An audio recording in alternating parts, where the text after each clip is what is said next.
So I had a lunch with a client, right? And he asked me, "How are you doing?" And I said, "I'm fine." Just real flat.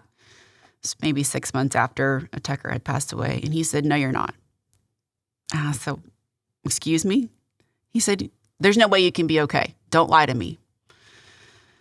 And I kind of just shook my head, and I didn't want to go there. Yeah. Because you can be very vulnerable. And Yes. I had figured out how to function enough in real life, but then I knew how to, for the most part, deal with my emotions so I could do it in my private time. Mm-hmm.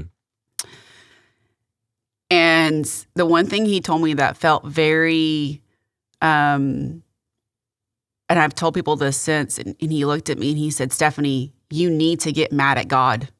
You need to yell at him. Don't hold on to how you're feeling. Let him have it. Just yell at him. Do whatever it is that you need to do, but you need to let him have it because he already knows how you're feeling about him right now." And I was taken aback by this. I was like, you can't talk to God like that. What?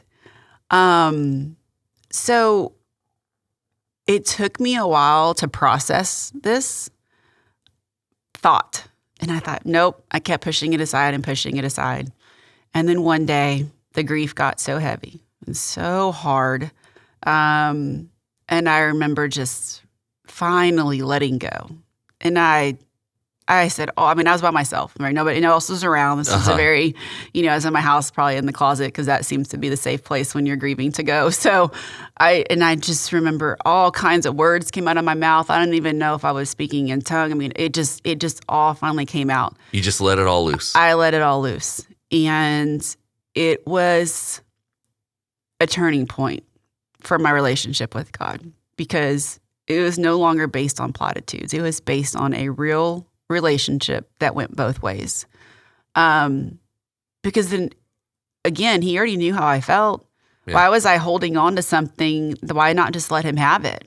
And I wasn't doing it to be disrespectful, but I was just in so much pain that if I didn't give it to him, then I was going to put it on other people, like my marriage. You were being honest. Right. And so having that real honesty, it wasn't easy, but it was something that I'm so grateful that that person had really pressed me on, because I have now, unfortunately, had to share that with several of my friends who have lost loved ones, whether it be their husband or their child, since then. And 7 years seems like a long time, but a very short time.